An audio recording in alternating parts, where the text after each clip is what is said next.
சங்கீதங்களின் புஸ்தகம் 13ஆம் அதிகாரம்.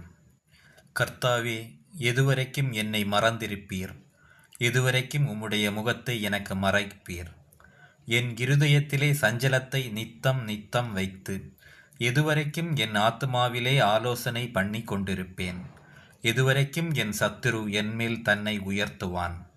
என் தேவனாகிய கர்த்தாவே, நீர் நோக்கி பார்த்து எனக்குச் செவி கொடுத்தருளும். நான் மரண நித்திரை அடையாதபடிக்கு என் கண்களை தெளிவாக்கும்.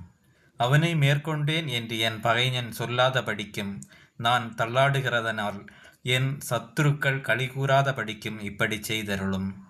நான் உம்முடைய கிருபையின் மேல் நம்பிக்கையாயிருக்கிறேன். உம்முடைய இரட்சிப்பினால் என் இருதயம் களிகூரும். கர்த்தர் எனக்கு நன்மை செய்தபடியால் அவரை பாடுவேன். ஆமேன்.